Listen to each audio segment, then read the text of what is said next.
All right, so Woody and Michelle and I are here again talking about the village. And I was excited this week to see these pictures here, which you can see on the screen.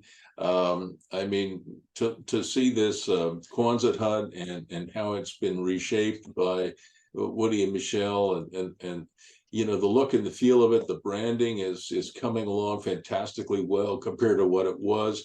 You can see the gravel area. It's clean, it's neat, it's crisp. It's I mean, it doesn't matter whether it's an industrial property or residential, recreational. It doesn't really matter. The branding is important, and this has really improved the branding. And you're not nearly done, but this is it's miles from where we started. So I'm really great. I'm really proud of you guys. And the other thing we talked about before we started recording this is that Woody and Michelle have their first customer, and now are about to sign their second customer called E-Trax. They'll park one, I guess, one, what is it, a flatbed? No, it's a tractor trailer. Yeah, trailer. $195 plus HST. By the way, $195 plus HST is a hell of a good price for a parking space for you guys. I mean, you know, I probably get 85 to $100 when I do a parking deal. So you guys are doing very well with that. And so that would be customer number two, which is transshipment for tires. The question I was going to ask you, just now we're recording it, is the one thing you're always worried about when you store tires is a tire fire.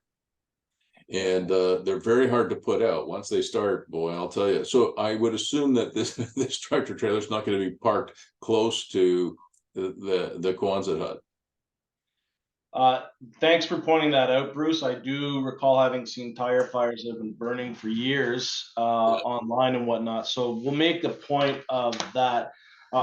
We wouldn't have put it next to the Quonset hut to begin with, but I think that with that consideration, we'll make sure that it's put in a place that won't put any other customers or our assets at risk while we're at it. The other thing that you have to worry about is teenage boys. You know, I mean, teenagers, as you know, they're crazy. The teenage brain is I don't know.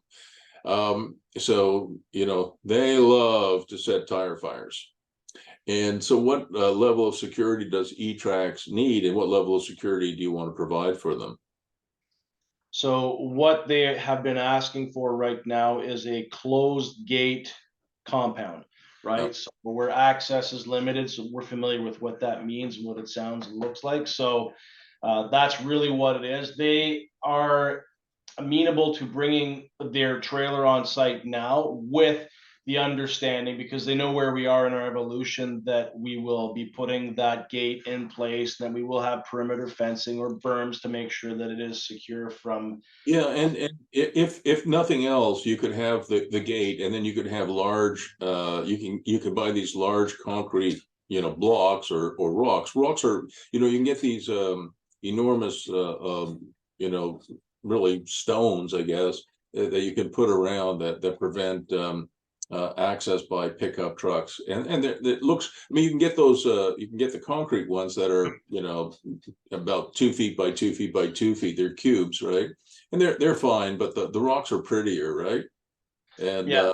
And you know, so you don't have to fence the whole thing. You just have a gate and the fence, and then you have lots of you know, rocks around, and it just prevents the thing you worry about with contractor yards are the people with pickup trucks, 4x4s, ATVs, you know, and they come in and they steal stuff, right? Yeah.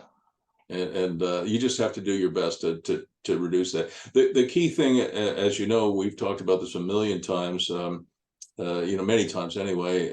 It would be fantastic if we could have, you know, a tiny home on site, right? Yeah. I mean, there's no better protection than having somebody living on site, and you know, if you could find a way to do that, that would be fantastic.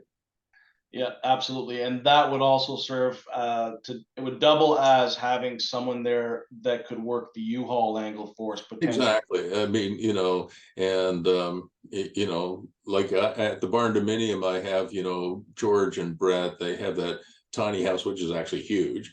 And they look after the place as if it's their own, and they're there all the time. And it really has helped us. And they pay, $500 a month for parking plus HST.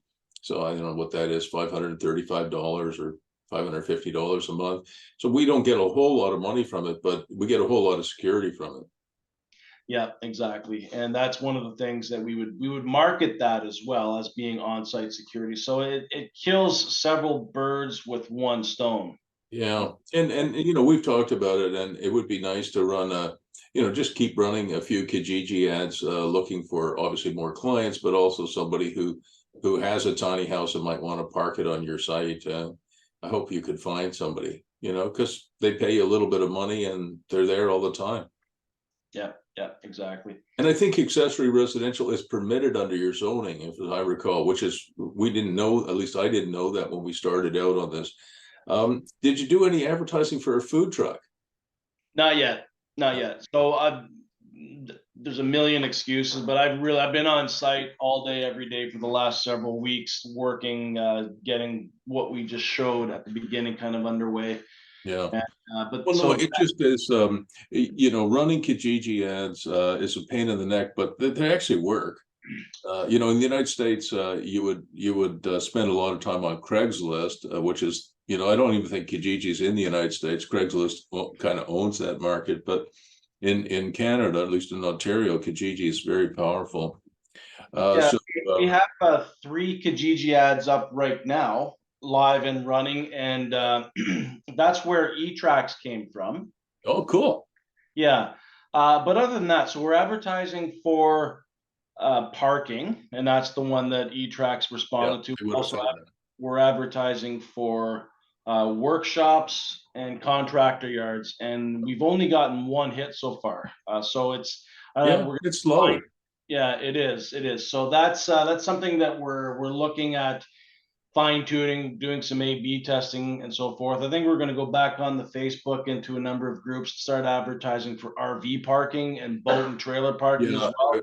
we're getting to that point where people would be parking their RVs. I know kids are going back to school in another couple of weeks, and you got to Yeah, park your RV somewhere. I think obviously when you have a gate and a little bit more security, that'll help as well. yeah. If you go to the excuse me, on Facebook, the village website, you'll see that we put up those pictures that we highlighted at the beginning, along with just a little blurb on RV and boat parking as well, talking specifically to that. So we're going to amp that up a bit too, just to keep the end of season pressure on.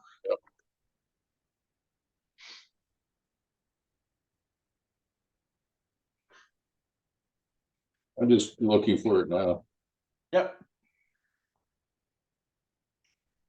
Here it is. So hang on, I'll just put it, I'll share the screen so that everybody can see it, or at least we can.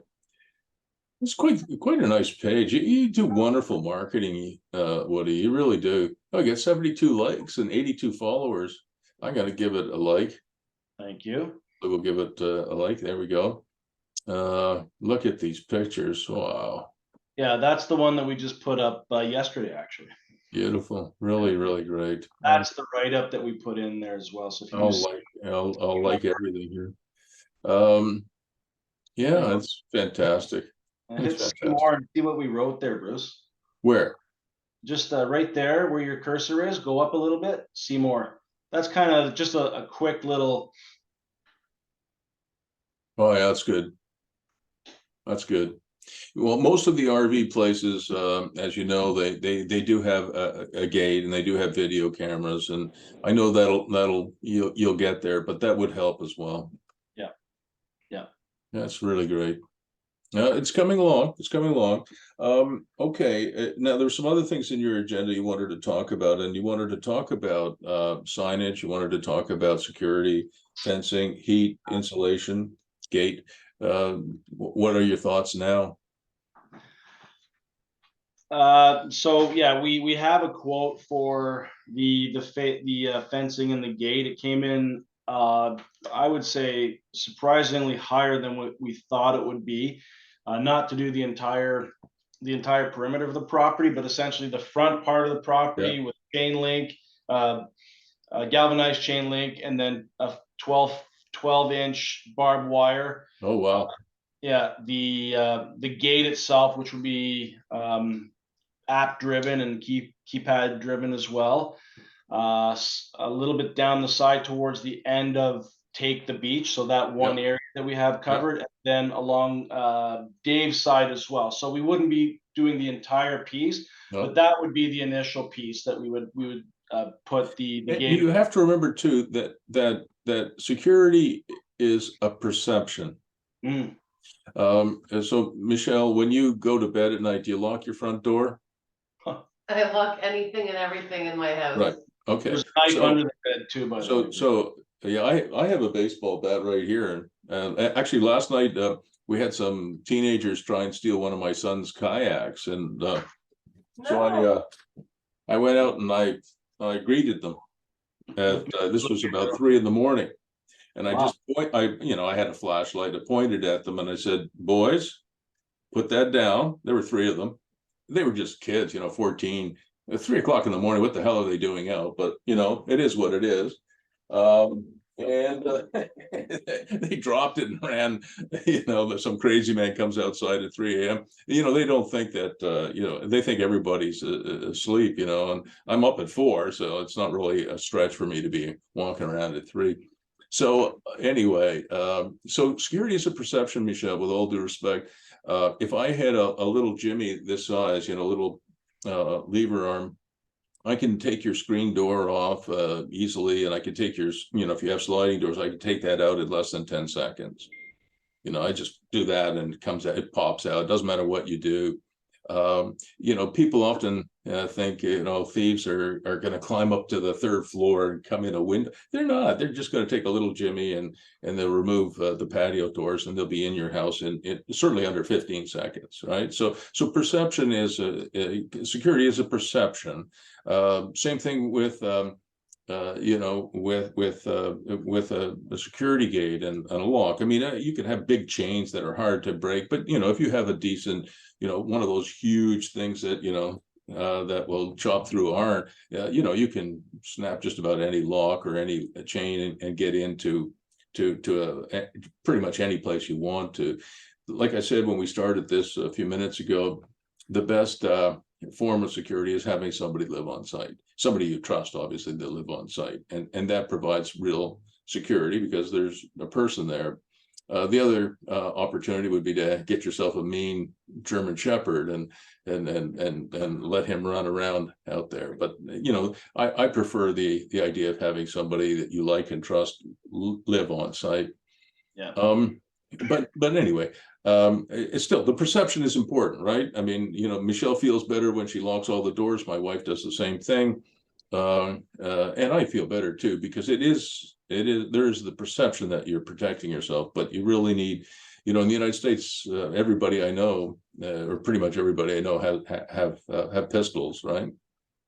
My cousin lives in Hermosa Beach, and he has a pistol in his office. He has a pistol in his bedroom next to his bed.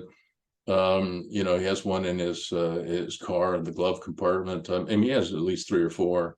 Because America is completely different. I mean, it's really. I mean, if somebody breaks in or tries to steal a kayak, those kids weren't armed. They're probably stoned, or maybe drunk and stoned, right? So it is what it is. So security is very important. So how much was the cost for this, Woody?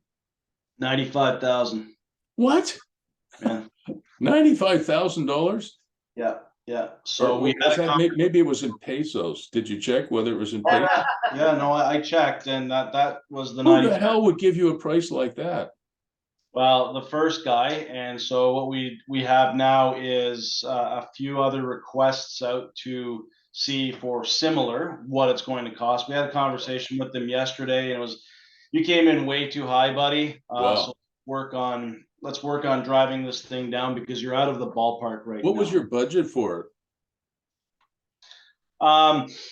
We didn't really know what the budget was going to be for that. So I think that in our initial numbers, we had about $300,000 for the fence for the entire place. That's what you Right. and I I felt way remember back that, yeah. this, yeah. So that essentially was a third of the budget for just that one take the beach component of it. So way Yeah, too. I mean, I think the gate itself, you know, you and I were talking of, you know, $25,000 maybe for the gate and the app, you know, to run the gate and the motor. You know, I mean, I think that's in the ballpark. What was the cost just for the fence, you know, for the gate and the automatic gate? So it came in roughly around $30,000. Yeah, so I think what you might consider doing is, you know, I'm not sure you should go back to these guys who are quoting 95 grand. That seems really high. But you know, if you're going to spend $30,000, which 25 to 30,000 was kind of in my mind, I think that's about right for the front gate. Then what you might do is you just might call you know, one of the quarries and say, hey, you know, deliver, 50 of these 2 by 2 cubes of concrete, place them around, or give me some big, decorative rocks, you know, that weigh a ton each, and just put them every, 6 feet. And you don't have to put them right next to each other, but they can be 3 feet apart. You know, you can't drive an ATV through 3 feet. You certainly can't drive a pickup truck through 3 feet. And you could do that. And that would be, I think, a lot cheaper. Yeah, that makes sense. So do the chain link in the gate and the barbed wire up the front, and Yeah, then the exactly. And then just put the rocks around it, or the cubes. It'll be a lot cheaper, and it'll be just as effective, you know. Like, I mean, the chain link, is frankly easier to, cut through. If you want to, I mean, if you really want to have access, you can cut through the damn thing. A chain link is really easy to cut. And you could just remove it, and you could drive through it. But those if they're those, a 2 foot by 2 foot by 2 foot cube that weighs a hell of a lot. Oh yeah, yeah. And I don't know what the concrete weighs, but or if they're just those half-ton rocks, we know they weigh half a ton, and you're not picking them up even with 3 or 4 or 5 guys. You're not picking them up. They're not moving. They're not moving. So we would do a Google search for cement blocks. There's lots of landscapers and quarries that I mean, when you're I used to run a sand pit, as you know, and even though the sand was, the sand layer was 30 or 40 feet deep, every once in a while we would be digging up these huge boulders. And I thought, how the hell does a sand layer, the sand layer got put down by a river at the end of the last ice age, and as the sand just settles out, and it creates this huge sand layer, which we then mined for many years. But every once in a while, 20 feet down, we'd find these huge, boulders that weighed, anywhere from half a ton to maybe 2 or 3 tons. And how the hell did they get there? It turns out they fell out of the sky. It's true. And so what happened in this area of Eastern Ontario is the glaciers move. And as the glaciers move, they scoop up a lot of boulders and earth, etc. And so you have here in Ottawa, we had 1 or 2 kilometers of ice above us. And you probably know this, that the Canadian shield is still rebounding from the last ice age, because the ice weighs a lot, right? So once the ice melted, the earth is moving. Ottawa's moving up about 1 centimeter a year, which is quite a lot. The earth is rebounding. Anyway, long story short, glaciers melt from the bottom up. The sun goes through the glacier, some reason or other, the earth heats up, so there's this huge river underneath. And then when it gets to maybe 500 feet or 1,000 feet up, and there's a big boulder embedded in the ice, it drops. And it runs, I mean, it comes down 500 feet or 1,000 feet, hits the sand layer that's deposited there by the river, and buries itself. And 10,000 years later, Bruce Firestone and his crew, excavate that. And so, because we just didn't know how it happened. So there's all of these quarries have a tremendous amount of rock, and they love to sell it to people like us who need it to, keep bad actors away. Good to know. Okay, so we will absolutely look into that. So maybe I don't know if it'll cost you $10,000, but maybe it costs you $10,000 to buy a bunch of these things, And like I said, if you can't get the nice quarry rock or boulders, you just buy the cubes and you plunk them around, and that maybe it's $10,000 plus 30,000 for your gate, and maybe it's 40,000 or 45,000. You probably cut the cost in half. Yeah, okay, well, and that's fantastic. That's Anyway, let me know what you do, but keep going. You've made you're in for a penny now. yeah, exactly. You got to finish. We're all in. We're all in. No, you're all in now, and it's fantastic. So what about now? Tell me about heat. What are you going to do for heat and insulation? So I actually communicated again with Aaron Markle today. We were on a little bit of a hiatus while I was doing all of this. But he's still game on helping us with the insulation as well. So we're going to revisit the timelines and pricing on that. Yeah. The first quote that I got was around $22,000 from Husky Insulation. So we'll see where Aaron comes in, and if he's in the ballpark, I'd rather work with him than. Yeah, I told you that when I did the barndominium, this is like a generation ago, it was about 12 to 14,000 bucks to do that. So a $22,000 cost for something that's very similar in size is, to me, that's a pretty good deal. Yeah, that is reasonable. Yeah, so if if he's in the ballpark, we'll do that, and if he's we'll figure that part out. But that's definitely on the agenda for moving forward. And that, in terms of heat, what we were thinking is, I don't want to bring Enbridge in, even though there's a natural gas pipeline. We're going to go with electricity.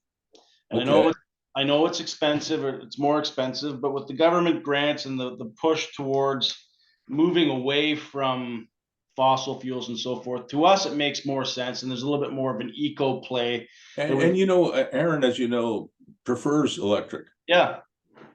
Yeah. So what we're thinking of is mini splits for the various units as well. Once they're in place, they're insulated, get a mini split and some baseboards that can provide heat in the winter and air in the summertime. And then what we can also do, I spoke to an electrician, is he can put meters on.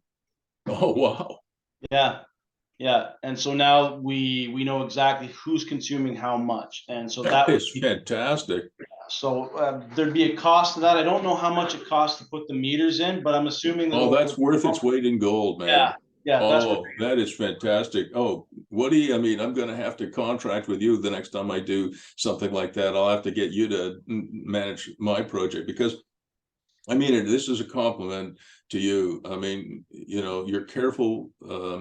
You do a lot of research, and you are able to do things, cost effectively, much better than, frankly, I've been able to do. So this is great. I like this, and electricity would be a lot cheaper to put in than gas. Than gas. I mean, we did a mini split for one of the tiny houses, and the cost to install it, was probably $1,500, and then we did for another one, we did a gas heater, and it was $6,500.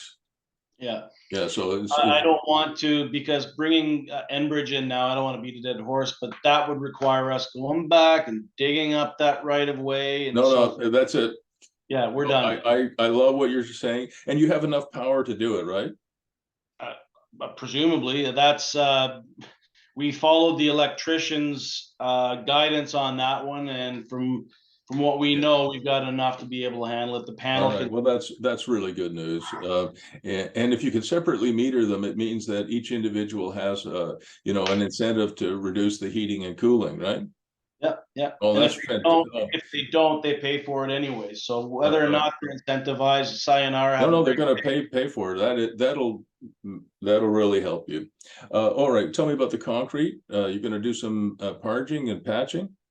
Yeah, that's on the agenda as well. So we got a quote for that, and again, it came in at around $22,000, and that's to level everything off, make it look pretty, and protect the brand or enhance the brand is what we're looking at there too.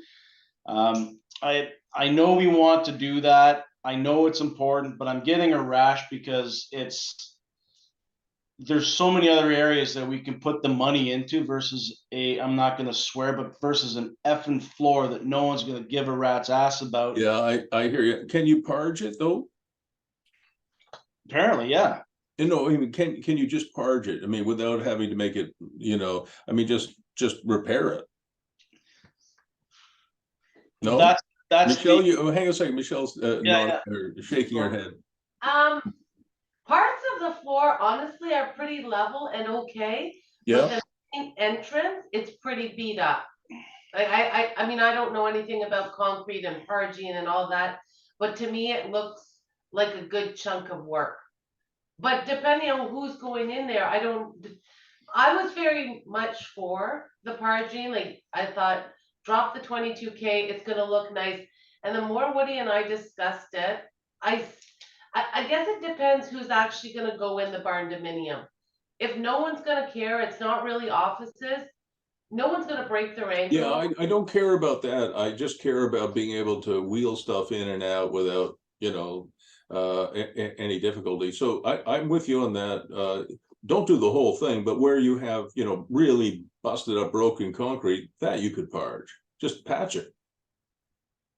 Yeah, okay. Yeah, maybe that's, Just patch it, you know. I mean, there'll be some concrete guy who'll come in and he'll just you know, come with a cement mixer and the right kind of because it's parging as opposed to, you know, you know, it's not concrete you're doing, it's really parging, which is kind of like a patch, really. And he or she, they can patch it for you. So wherever, I mean, you don't need to read, I mean, parts of it, Michelle, you were saying is okay, right? Yeah, It doesn't have to basically, be perfectly level. I mean, to hell with it. I mean, it's just, if you're just storing stuff on wood pallets, who cares, right? well, that's kind of what we're thinking. But It's, where it's busted up, where it's broken up, and you can't roll across it, then I think you would patch that. yeah, you actually, I think you can still roll across it. It's not horrible. It's just there's a few loose pieces. So maybe like, I don't know, 6 by 6 by 6, right at the front there. yeah, it's right But behind. just patch it, and that's all you need to do. That I don't think it cares. Most people who are renting workshops from you, you know, they don't care about, you know, they want it to look decent and they want it to you know, function, but they're not looking for fancy office space like you would find in downtown Toronto, right? Yeah, So I would just, I wouldn't, I think your guys are right. Don't spend 22,000 bucks on it. Just, you know, spend a couple of grand patching it. yeah, I think that's the approach that we will take too, because we want to go the distance with the budget that we have to work with, and Exactly. um, Let's talk about the budget. You did raise the question again, home equity line of credit, yeah, yeah, you that's know, an important one for us. or other people's money or the BDC. Financing today has become really, really difficult. One of my clients who has a great track record, is worth millions of dollars, has you know, many storage facilities across Canada, worked 7 months with BDC to refinance his project, and 2 weeks from funding, they pulled their commitment. I'm not even sure why. I've asked for an explanation. It was terrible. And is he ever pissed off? I am too, but he's super pissed off. I'm just a little pissed off. He's really pissed off, and rightly so. 7 months of work. A duplex that I was refinancing, the First National pulled the financing after 4 months of work, 1 week out. So lenders today, guys, are incredibly nervous. They're worried.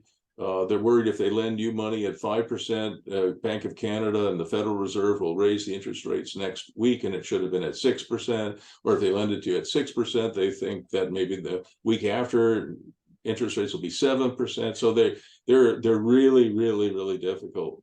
So I would think right now, I mean, your home equity line of credit, remind me again, what is the amount, total amount? We have available right now about 450. Yeah, and so that's credit that's available to you, right?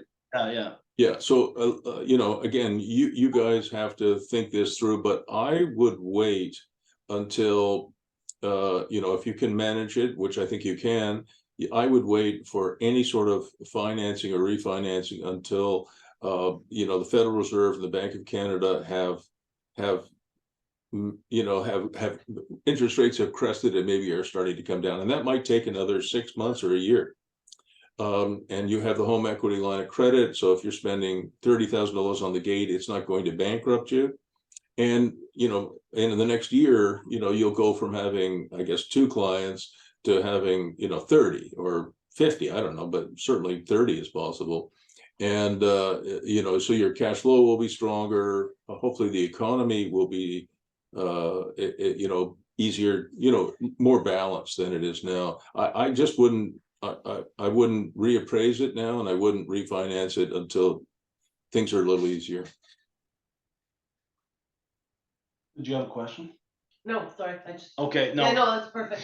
That makes sense. What we were thinking, Bruce, is just when we spoke to Business Development Canada, Kevin Price. I mean, I followed up with him today too, just to, you know, Yeah.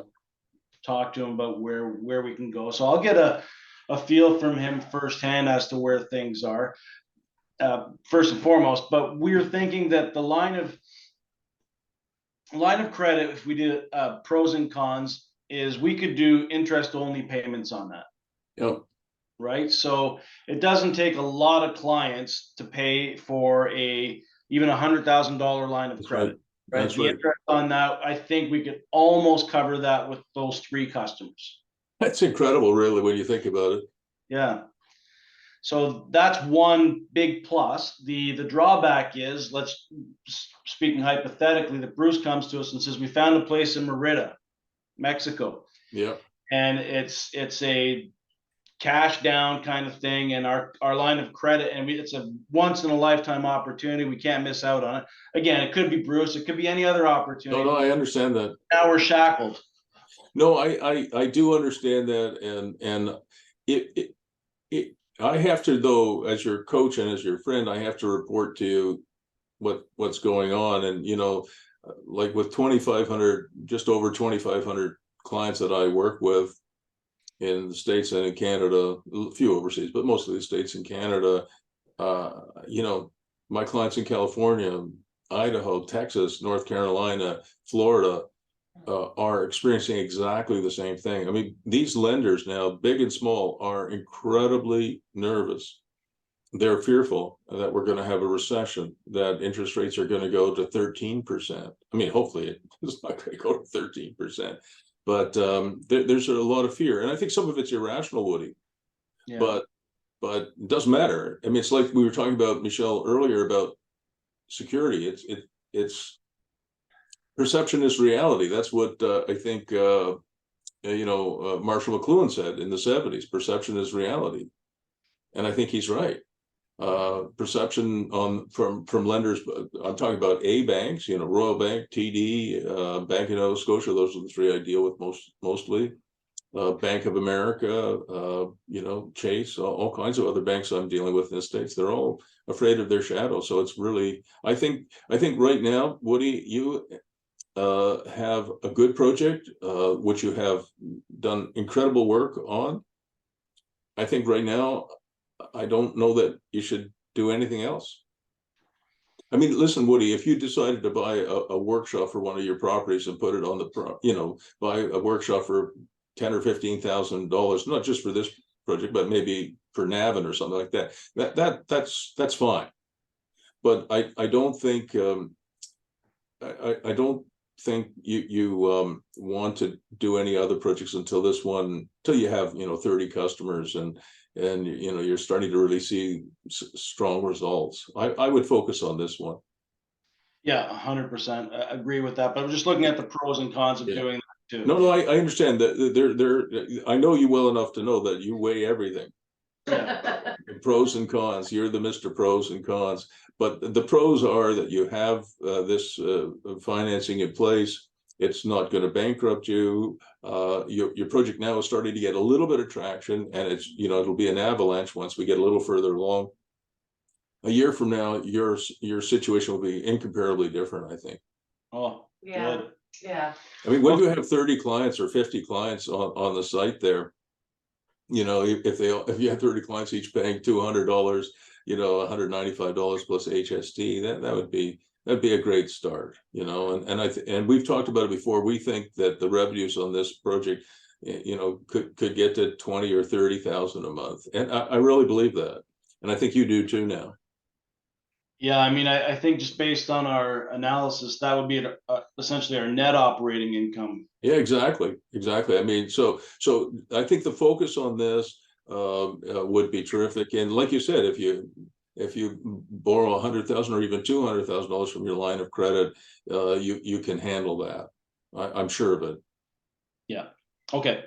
All right. So I think the financing, but I completely agree. You should talk to the BDC on a regular basis, and I think you should say to them, look, our coach says, you know, the time to come to the BDC for financing is A, when interest rates hopefully settle out, and B, when our cash flow is stronger, and C, we have financing available to us that'll take us through the next year if we have to do that. And other people's money, that will, you know, this project, in my opinion, is your personal business for life. I wouldn't have any investors in this project. I mean, that would be my own advice to you if I own this project. It's such a good project. You've done such great work with it. If you stick with it and you build it to the level that we think is possible, maybe it'll take a year or 2 or 3. But think about what it will do for you and your family, Woody. If you own 100% of it. There are other projects where you might have partners, but this one I think is a personal business for life, which means no partners. Agreed. Okay. Yeah, that makes sense. And the other thing that we were thinking of too is we use our line of credit, and then BDC comes in and 100%. But now we're paying against our line of credit, and then we're paying more for dealing with BDC to reimburse us for what we put into the line of credit. So we're paying interest twice. Well, not really. I mean, you're going to pay interest on the money you borrow, whether it's from BDC or your line of credit. But, you know, let's say you borrow $200,000 from your line of credit, and BDC next year we get it reappraised at $1.5 million, and BDC comes in and puts $700,000 of financing in place. So you pay off your line of credit and you have a little bit of extra cash, and then you can go buy property in Merida.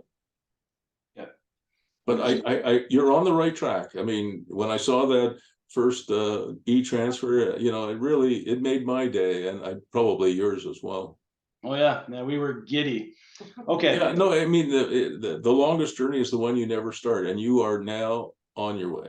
No question about it. But I think if you can get, before winter comes, if you can get that gate on and the app going, and you can have some outside lighting and put some signage up, all the things we talked about, you know, you'll and I think you're right. If you can advertise for RVs and boats, but they'll be looking for a gate. You know, you're not going to take your $100,000 boat and park it somewhere that doesn't have a gate. Understood. Yeah, and fully agree. Even a modest boat these days is $40,000 or $50,000. An RV, Christ, some of these RVs are $225,000, or like your living room on wheels. Yeah. Yeah, exactly. You absolutely need the gate, and again, it's perception, right? I mean, it is. So if you could run some ads for, you know, maybe somebody will come along with a tiny home and want to put it on the site and live there, that would be fantastic. Pay a little bit of money.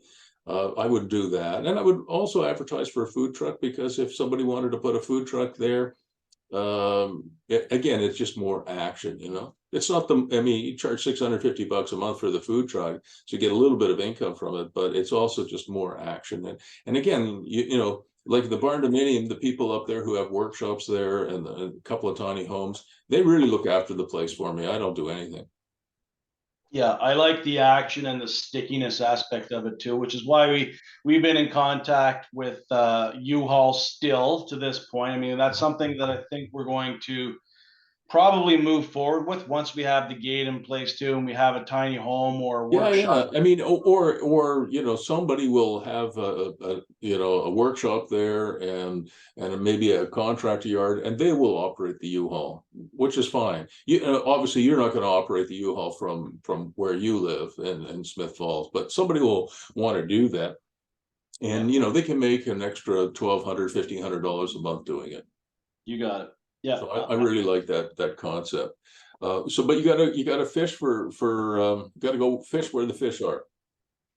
Yeah, exactly. That's what we're doing. So parking looks like it could be fairly lucrative for us too, and low impact. 100%. We've got, I think, Bruce, I'm gonna call it, I can measure it actually on Google Maps once they update the picture, but behind the barn, remember there's a big foundation there? That's completely gravelled. It's got a little ramp leading up to it for the Unbelievable. workshops. Yeah, you can't, I'll send you a picture of it. I don't think I provided that to you now, but that the yard itself is I ready to can't wait rock. to see it. I mean, I can see from the pictures I have seen and the ones I'm looking at now on Facebook that you've got a lot of space. Something else that you might consider doing at some point. So I know you, and by the way, you're right about North Country Sheds not being great at communicating. I get that. I mean, I have to call them 4 times before I get a call back. But this I'd be is a lot hungrier if I was selling sheds. what's that? I said I would be a lot hungrier if I was selling sheds. Yeah, I think there's some reasons for that. But anyway, this is the little workshop, the colors and the setup that we have now bought and paid for from them. It's supposed to be delivered next month. So remember, this is the workshop for one of my daughters. Yeah. And the ones that we looked at had another. They had 2 windows, a man door or a person door, and an overhead door. This one only has 1 window because it's a little smaller. So I went with 161.5 square feet, which is the maximum that you're allowed to have with a shed these days without a building permit in Ontario. Yeah. So I didn't want to get into trouble. But here's what my wife said to me, because she really likes it. She's going to buy one. Well, she'll buy it, but I'll pay for it. She wants to put one of these, believe it or not, in our backyard here at our principal residence.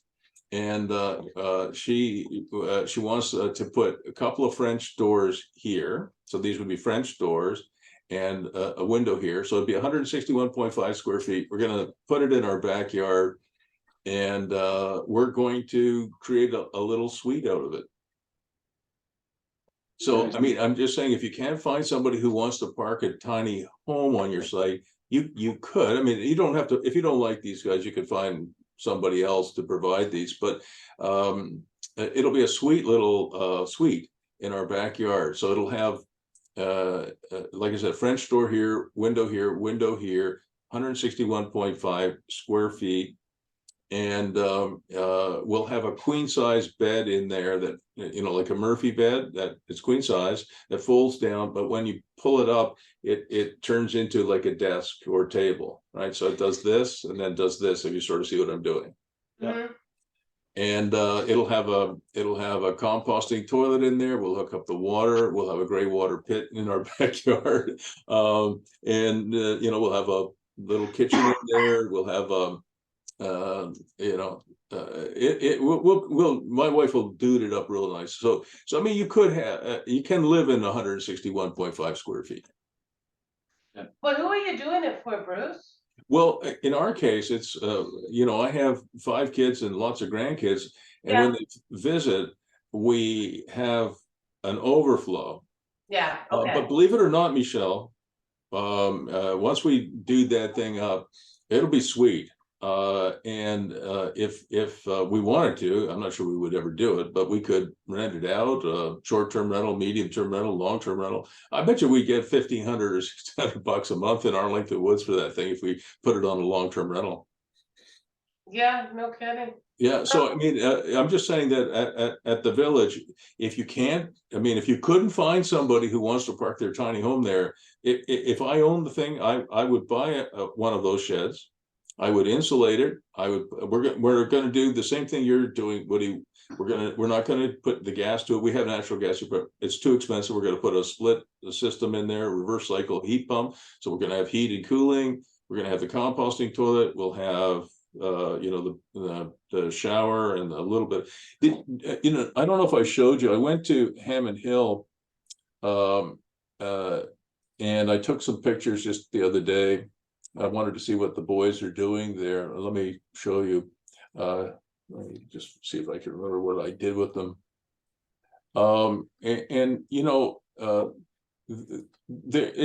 It turned out better than I expected, to be honest with you. I wasn't too keen on some of the things I was seeing, but damn, where did I put those pictures? Maybe it's, I don't know. Give me 1 second, okay? Yeah. I apologize. And I want to talk about the brick painting because I think that is fantastic. I wasn't sure if I super liked it, but I really like it. You know, I thought, Woody, and I'm not just saying because you're on the call, I thought you did a really good job on the business model. Like most people do a horse manure job on the business model, but I have some comments on it, but I thought it was really good. So here are the pictures I took. I went last week. These are their first tiny homes. They now, I think, have 3 lakes. You know, remember we talked about Doug Lakes? I taught them that, but they've done a great job. So they've got 3 lakes there, I think now. They've got these Airstream, so you can stay in these things if you want to, if you don't like the tiny homes. Lots of sand. And you remember they lost about 10,000 trees in that big Derecho storm, which was terrible. But the good news is there were no bugs. You know, when I first visited Hammond Hill, man, the bugs picked you up and they took you back to their nest and ate you. Here's just a closer view of the lake. You know who this is? Yep, Aaron. That's Aaron showing off. So this is now inside Michele, this is 128 square feet. So 161.5 square feet is considerably bigger. So this is obviously the composting toilet. That's the Cinderella toilet that turns poop into ash. That's the little sink in the bathroom. That's the shower, so it works. And here's what I really liked was this is a queen size bed here that, again, it's a Murphy bed, goes up and turns into a table or desk, and then you fold it down and believe it or not, they've got 2 queen size beds in 128 square feet. This one and one up here, which is the loft where the little kids can go. Here's their kitchen, such as it is. There's the sink. Believe it or not, they've got additional counter space here, but you pull this off and underneath there, they've got a propane stove. So you can actually cook in there. They got some utensils up here. They got a little bit of storage up here, which I thought was pretty cool. There's you know, split heat pump, reverse cycle heat pump. A little closer view of it. There was actually a guy up there working in this area. I don't know if you can see him on the screen here. But you know, and they've got a bar fridge in there, a little seating area and deck, you know, and that's enough. So so if they can do that in 128 square feet, I'll bet you my wife can turn 161.5 square feet into a fabulous little suite. And like I said, Michele, we'll buy another one from North Country Sheds, because I do like the guys, even though they're hard to get a hold of. You know, cost $12,900. By the time we do the insulation and you know, the heat pump and everything else, and fit it up, you know, it might be $35,000 or $40,000. You know, I don't know. We'll figure that out. But you know, if we could get $1,500 a month for it, which we probably could if we wanted to rent it out long term, you know, that would be a pretty good cap rate, I think. Yeah. And you certainly could do something like that at the village. So if you can't find somebody who wants to park their tiny home there, you create your own tiny home. And instead of getting $500 to park it, you'd probably get $1,500 to. So, you know, think about Smith Falls. You know, you remember the Cadbury, I think it's Cadbury, you know, sold it to the weed guys, and sold it back, right? So I think that's going to be a boom for Smith Falls, and a lot of those people need a place to live. Yeah. Okay, let's talk about the brick painters. There's a couple of other things on the agenda as well. Let's go to the brick painters though, because I love this model. This business model that you did here was really good. So here's the brain of this thing. Here's what you're doing. I thought this left-hand side, how your suppliers also become your customers. That was friggin' great. That was really good. So if I understand it correctly, you know, and you said it right here, there's over 230,000 painting and decorating contractors in the US alone. And oh, I love this next page. Did you see that, Michele? Yeah, I did. When I saw that, I literally burst out laughing. I thought if I was drinking any liquid, it would have come out of my nose. It was hilarious. I just love it. But The thing is, Bruce, I wasn't joking. That's no, I know you weren't, but I just thought it was I don't know. It just you know, sometimes the best humor is what surprises you, right? yeah. And I loved it. I just thought, oh my God, what he is thinking. This is a really good idea. So if you could find you know, in especially in small towns, I think that's probably where you might start. I sent you a picture of I think Front Street in Belleville, Ontario, which, you know, people have been spending $30,000, $40,000, $50,000 redoing the facades all up and down. So they've been, you know, there's at least 24 buildings, including one or two that we've worked on too. In fact, we've worked on Front Street that cost, you know, tens of thousands of dollars to take all the shitty aluminum siding off and then repoint the brick and redo it. So a lot of these downtown cores in small towns in the States and Canada could, I think, use help from the brick painters. And I love the idea that somebody's already in the business can get certified, you know, pay an annual fee, whatever that might be. The key thing to keeping these guys loyal is what I told you, what Mold Busters does, right? Lead gen. And I'll just go over to my other screen here and share that with you guys and with the recording as well. So these guys operate in Ottawa, Montreal, Gatineau, Kingston, Belleville, Cornwall, Brockville, Hawkesbury, and Kemptville. And they have independent contractors who do mold testing and remediation. And the key to keeping those guys loyal is generating lots and lots and lots of leads.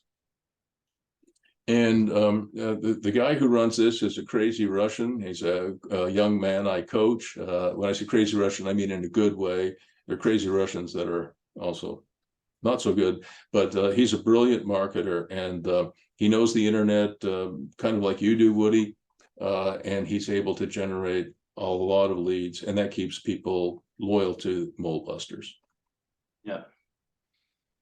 Yeah. So the key thing will be, if you've got the leads, and by the way, he not only generates the leads, he also controls the money.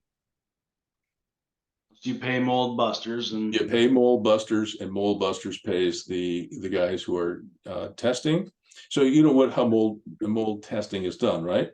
yeah, we've actually hired Mold Busters. Okay, well they come with a heat gun basically, and they're looking for heat signatures, which is where you might find mold hidden in the walls, the floors, the ceiling, whatever. And so that you know, you pay $200 or whatever it is, $250 to Mold Busters. They give probably 200 of that to their testers. They keep $50 or something like that for themselves. So, you know, I think the money has to go through the brick painters, and the quotes are issued from your site, and you collect the money, and then they get the lion's share of it. Yeah. Okay. What did you think about the white labeling of paint? So I wasn't really keen on that. I think I liked what I saw, that you know, the brick painters certified by the brick painters, ask for it by name, insist on it by choice. Was that your tagline? Yeah. Yeah, I like that. So I think it would be, let's say I ran Bruce Painting and Decoration. All right, so Bruce Painting and Decoration, certified brick painter. And so the leads come in, they go out and look at what the job is, and they say, I can do this house for $10,000 or whatever, $5,000. I can do this commercial building for 20 grand. The quotes go out through your site. The money comes in, you know, probably 50% on signing the job, and you know, probably the balance when it's finished. Okay. Something like that. Yeah, making a commission off of the products and the paint that they use from. 100%. Now, I did think of some other bolt-on products that you might consider, and I'll show you some of the stuff that I think you might consider, because I think it's very important to have stuff that the site is selling, right? And I'll show you some of the things that hopefully I've got them open now. I'll show you some of the things that we've been working on. Let me share my screen with you guys. Because you know, it's like home building, Woody. When you build a home, the gross profit margin is not very good. It's maybe 13%. But when you sell you know, an upgraded counters and upgraded electrical fixtures, on the upgrades is often 40%. So this is our Belleville building here, and you can see that we have a mural on the side here. I don't know if you can see it. Yep. I've got a better picture of it in a minute, but we also are putting some, you know, beautiful decorative gating up here, right? So there's a lot of things that I think you could sell in addition to painting, because, you know, what people are trying to do is they're trying to improve their facades so they can attract better tenants, pay more rent and staying longer. And it's all about branding. So I thought you could sell murals, which the painters can do. I thought you could sell decorative fencing like this, or gates. Here's another view of it. You can see this is one of our guys putting it up across the front here. You can see the murals a little bit clearer here. I really like the idea of adding, you know, here's our front entrance. You can see we've added decorative lamps, right? And the margins on this stuff are unbelievable. Right, that's just a little closer up view of it. That's just the front. I don't know why I showed you that, and it's not really relevant. So in terms of bolt-ons, I thought shutters. Okay. You know, decorative shutters, decorative street numbers. You know, beautiful, instead of just having those little shitty, excuse my language, those little crappy, you know, numbers you buy from Home Hardware or something like that. You know, you'd have decorative numbers, decorative fencing, which I showed you, decorative lights and lamps, which is really important. Wall art, like the mural, that mural that I was showing you was actually for Loyalist College, which is in the building. And here's something else that probably nobody else would think of, but what I would encourage people to do, both residential and commercial, would be to name your buildings and create, you know, our building is called the Burroughs Building. It used to be called, well, it was originally built 150 years ago by the Burroughs family, and it was known as the Burroughs Building. And then the former owners, who just about wrecked the building, called it the China Gate. We find people if they say that name, the China Gate. Like we literally put $5 in a jar and we buy beer with it. So we called it the Burroughs Building. We'll put up a beautiful sign with good lighting, and it's, you know, and it's much more prestigious to say I live at the Burroughs Building than I live in the China Gate, or I live at 253 Front Street. Yeah, it's got a certain cachet to it.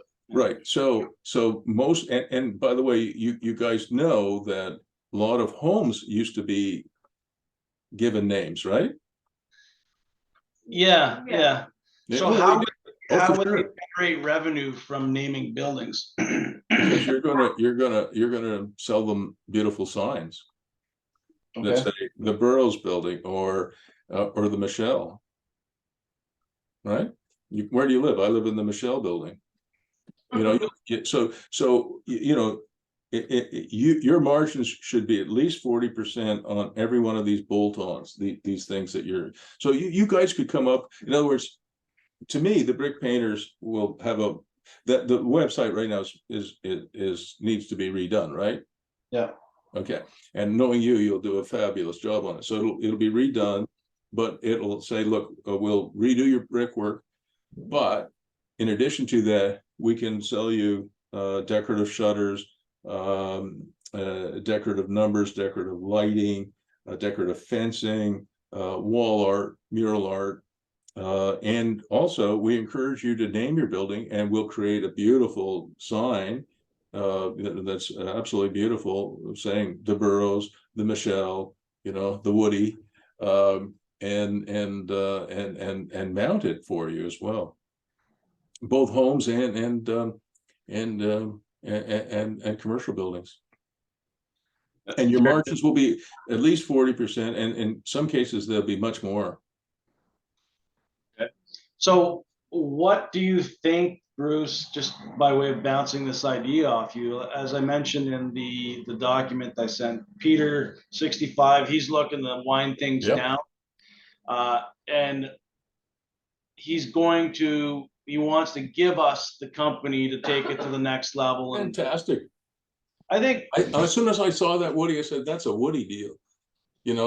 If I were doing it, I'd probably end up paying him $200,000 for his business. You're getting it for free, 90% of it for free.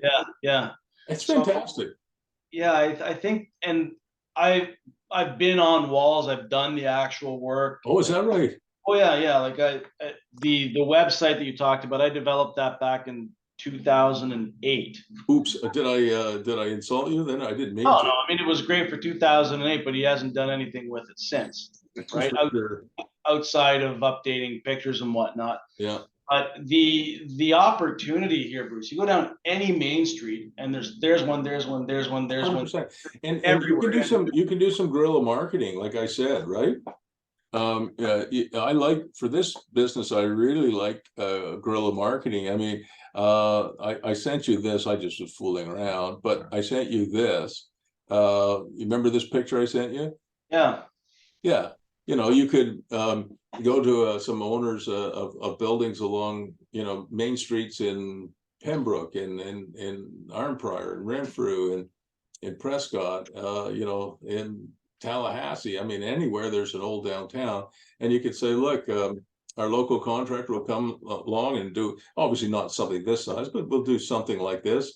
And you'll put wall art by thebrickpainters.com. And then I created an email address. Remember, we talked about having, a name as opposed to info@thebrickpainters.com.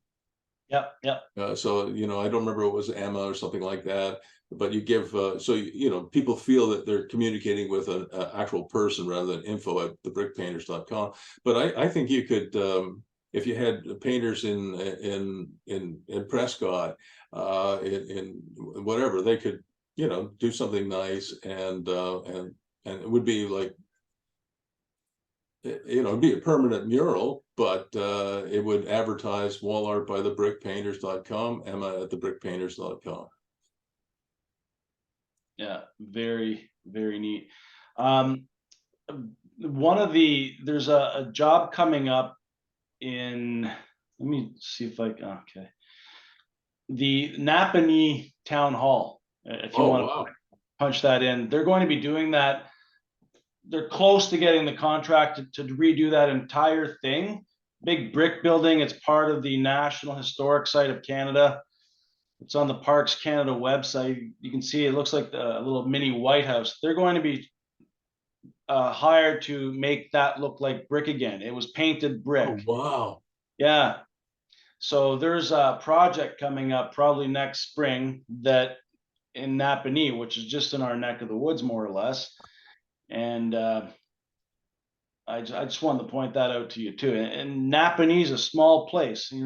There's 100 of these things in Ontario. Oh, this is fantastic. But what I'm getting at is what every job should have. Every job that the Brick Painters does should have wall art or brick art by thebrickpainters.com, Emma@thebrickpainters.com. It should, everyone. It doesn't have to be huge, but it has to be there, and it'll stay there for a decade or two. It's your foundation or your cornerstone, right? That is guerrilla marketing. So when Woody 2 does this building, somewhere on there it's got to say, thebrickpainters.com, Emma@thebrickpainters.com, or something like that. Interesting. Okay.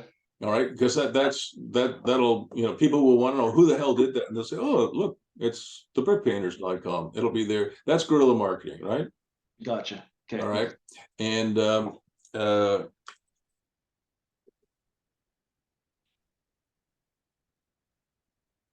and if you look at what people are doing, you know, to improve the look and feel of homes, I'll try this.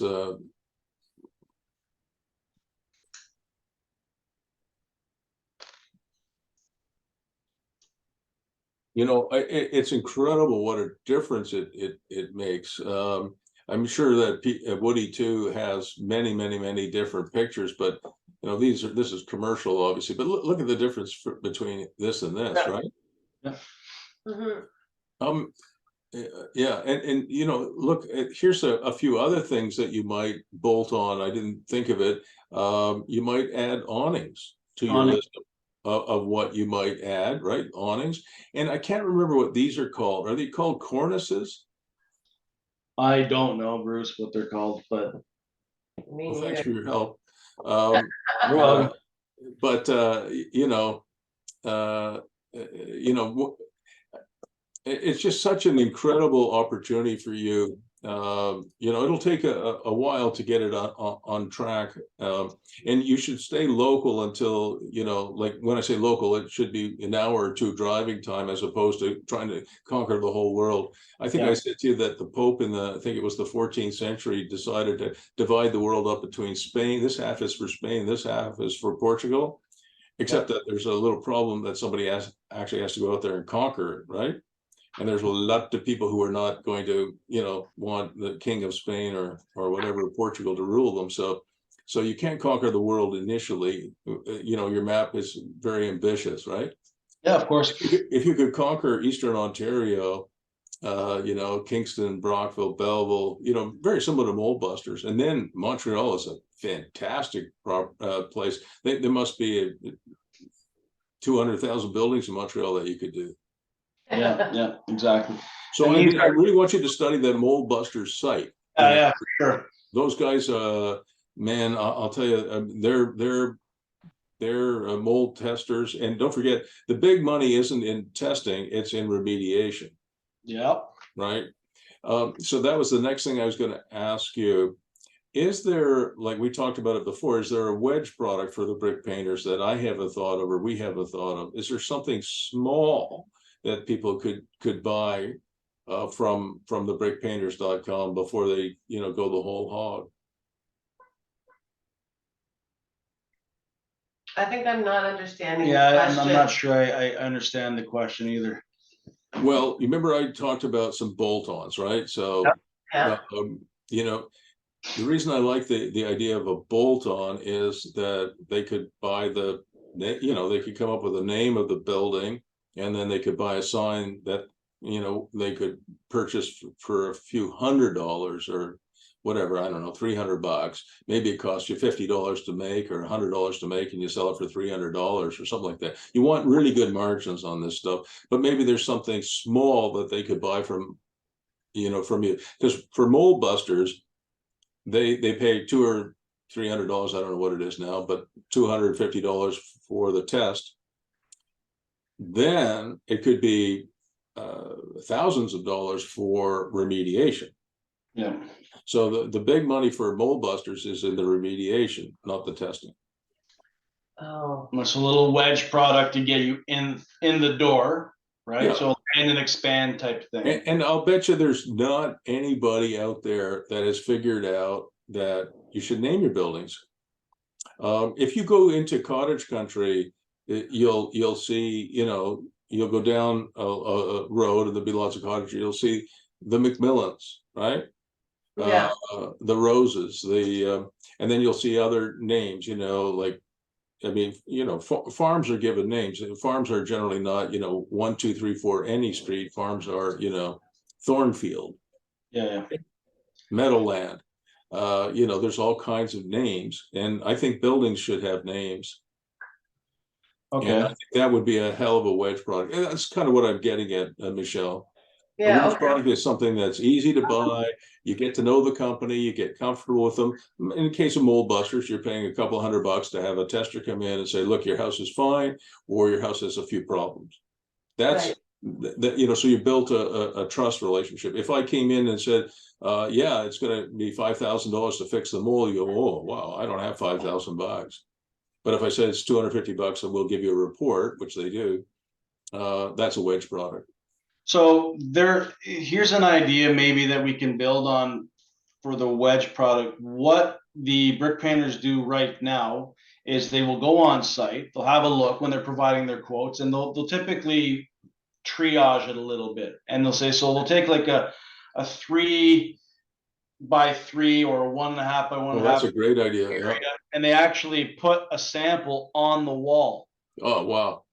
So do they charge for that? Oh no, but that's the marketing, because if they walk away, it stays on the wall. Yep. Yeah, Right, no, so I like that. I like that. But I do want you to have a wedge product that you can actually sell. Okay. Like you might, I mean, I don't know if people will buy it, but I think people will really enjoy naming their buildings, naming their cottages, naming their commercial buildings, naming their houses. I think it's really neat. Okay. And if they order that you'll have a sign company, that is producing them for you at the quality level that you like, and they'll deliver it. Is this like a metal sign you're thinking more, Bruce? Not necessarily. I mean, Okay. I don't know. Let's ask Google. Just because when I think of my head, when I think of historic buildings, it's typically a metal sign, like a coppery kind of. Yeah, copper would be beautiful.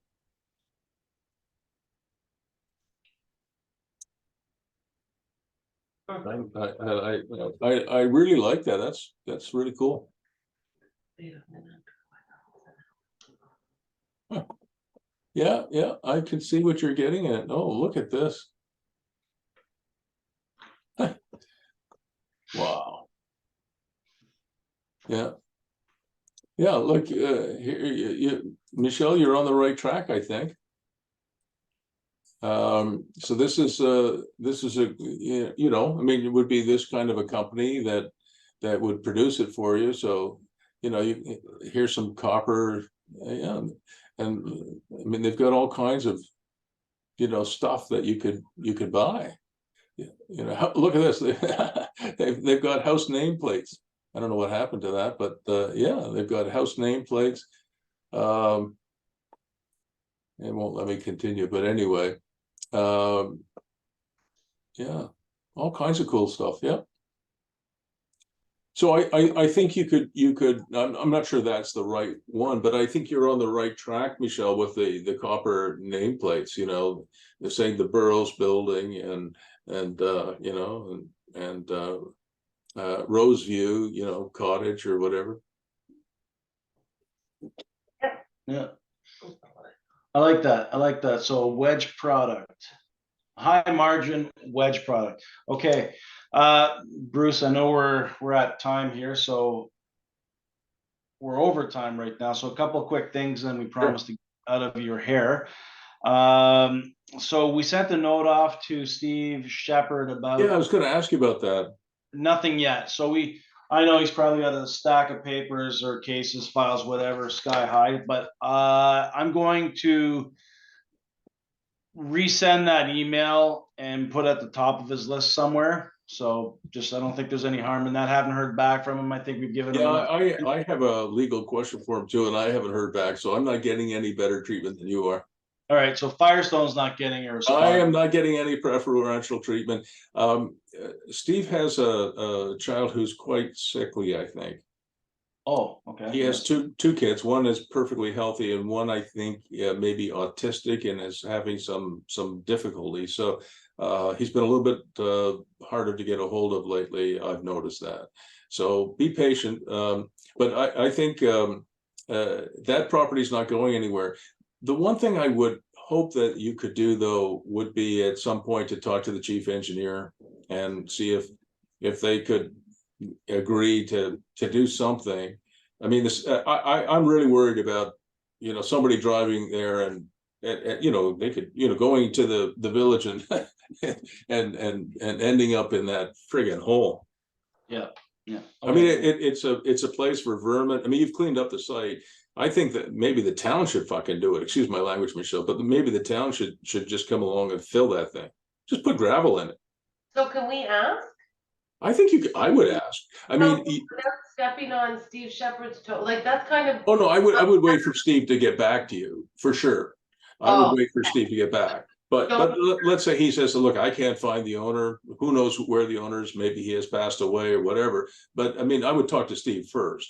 But at some point, I do think you should talk to the town. Look, this is dangerous. We've spent a lot of time and money fixing up our site, and we'd like to, you know, we're using it as a, you know, I would just say we're using it for some storage right now.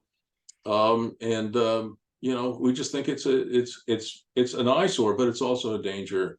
Some kid will fall in there, break her ankle. Somebody will drive in there and wreck their car. You know, it's a danger. Yeah. So, Bruce, sorry, regardless of us finding the owner, all what you just said makes 100, like, it's true. So why can't we reach out now to the city? Well, I would wait at least a couple more days until you've had a chance to talk to Steve. I mean, I wouldn't wait long because you know, winter is not that far away. I mean, frig, by the end of November, you know, we'll be back into winter. So, you know, Michelle, think about this. If this was your next door neighbor where you live now, Yeah, you would talk to the township or the town or the county for sure. I would. 100% I would. That's why, yes, I want to give. I'm amazed that your neighbors haven't complained. I mean, that was a hellhole before you guys came along, and you've done a nice job with your site, but that's just awful what that guy's done with his property. So can we agree that it makes sense to, let's say Steve's otherwise indisposed, can we reach out to the township next Monday, not this following Monday, but first week of September? Yeah, I would, and I would say, look, we're really worried about it. You know, we're using our property for storage, and we've spent a lot of time and effort cleaning it up. It's a safety issue and it's an eyesore, but it is a safety issue, and you know, it would cost probably $10,000 to dump all the gravel in there to level it out. The goddamn city should do it and charge him on property taxes. Right? I mean, trust me on that. If your property next door to you was a garbage heap, like literally a garbage depot, and there were rats running around there and raccoons running around there and other vermin running around there, you would complain, rightly so. First of all, if it was your neighbor, you would talk to your neighbor, but if you can't find the damn guy, you'd talk to the town or the township, and they will go in. I'll tell you this, they will. The city of Ottawa will do it too. Most towns and cities and townships and counties will do it. They'll clean it up, they'll pay for it, and they'll put it on the property tax. And if the damn guy doesn't show up, here's what'll happen, Woody and Michelle, is eventually the township will tax sale that property and you'll buy it for nothing. I mean, for back property taxes, right? Yeah. That's what'll happen. So it actually might be to your benefit. And you should ask Steve this if you can finally get to talk to the guy.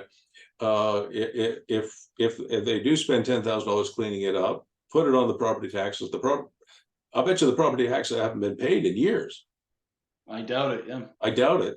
And if they tax sale it, you know, so if, say there's $50,000 of back taxes, including this $10,000 cleanup, you'll buy it for 50 grand. Yeah, we just want to make sure we get our hooks into it before anyone else. Yeah, well, and I would talk to the city engineer. I wouldn't go through the political channels on this. I would just talk to the city engineer, who's ever in charge of the works depot. You have to talk to the top guy there, though, whoever it is. And it's Montague Township, I think, right? Drummond, North Elmsley. Yeah. Okay, I can never remember, but Drummond, North Elmsley, there'll be somebody there, and usually those guys are very practical, and they'll come out when you're on the site. And you'll show, look what we've done here. It's a beautiful thing we've done, and look at what people have to look at, and it is scary. Yeah. And if the chief engineer refuses, I would elevate that to the political level, because there's got to be a counselor. Have you met your counselor yet? No. You should. That should be a priority for you now. Yeah, I agree, but the the question that I have too is, and it goes back to, the term you use, civil disobedience, Yeah, I know that. right? I So, wouldn't, I would like to, right? I'd like you to have your gate in, first, to be honest with you. Yeah, Just to have it gated and some of the rocks there. But at some point, I would talk to my local counselor. I think they're more your friends. The local planners are not your friends. They are not, unfortunately. okay. All right. But when are you going to take over the brickpainters.com? Well, we've got a project underway right now at the village, so there's no big rush. We're thinking we'd take the fall and the winter just to do the planning and come out of the gate swinging. But are you going to have a written agreement with Woody too? Oh yeah. So I mean, we're at ground zero right now in terms of all of that. So yes. what you need to have that agreement in writing before you do a whole lot more work on it, right? Yeah, I know that. Yeah. So what I would suggest you do is you do a deal points memo. You remember what that is? I do. Yeah. Do a deal points memo, send it to your coach. You do the first draft, I'll do the second draft, and then show it to Woody too, and ask him if he's okay with it. If he is, sign it. He signs it, you got a deal. Yeah. I wouldn't spend $5,000 on legal fees. What the hell? That's not worthwhile doing. You just say, look, here's what we're thinking. You just do a mind dump, point 1 to 10 or 1 to 15, send it to me, I'll do the second draft, then you give it to Woody number 2, and if he's okay with it, you both sign it, and that's it, you got a deal. Yeah. And if you're going to take it over, you take it over in the spring, I would think. That makes sense. Yeah. I mean, what you'll do is you'll say, look, from now until the spring, we'll work together to improve the business, but we'll take it over officially in the spring. You'll own 10%, and your family, Michele and Woody, will own 90%. Yeah. But I think it's a really, and that is another personal business for life. You don't need any partners for this. You have all the skills.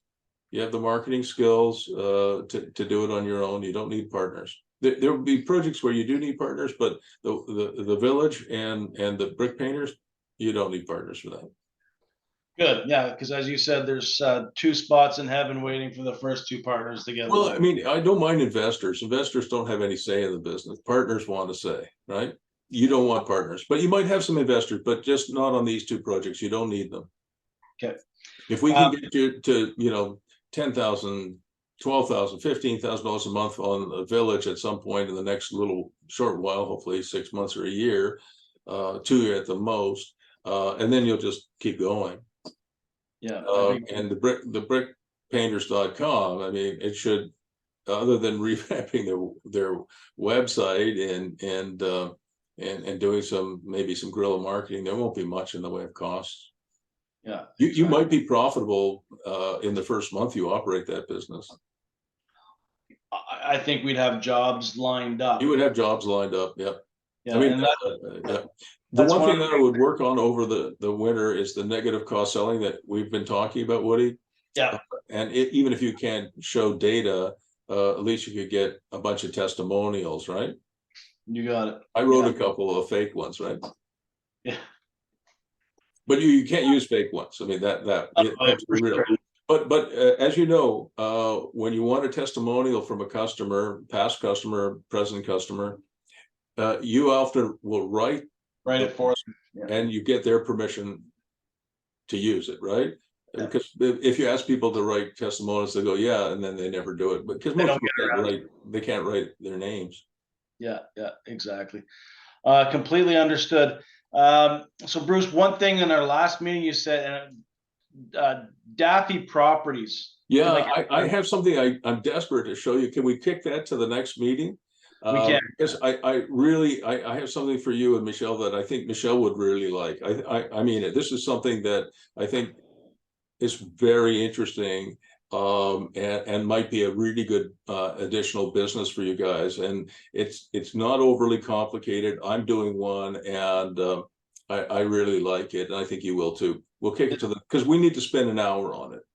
Okay, is this something that we can research beforehand, just to No, prep? I can't, no. I call it Daffy, it's a Daffy business model, but it's really good. And I think you'd really enjoy doing it, and I think you'd be very good at it too. But if you had the brickpainters.com, the village workshops, and if you like the Daffy model that we'll go through, that would be plenty. You don't need anything else. Agreed. All right, because I really want this. You're starting to get a little bit of traction, and that is super, super great. Money is energy, You got it. right? And when you have 3 customers, we'll have a beer. I'll see you guys.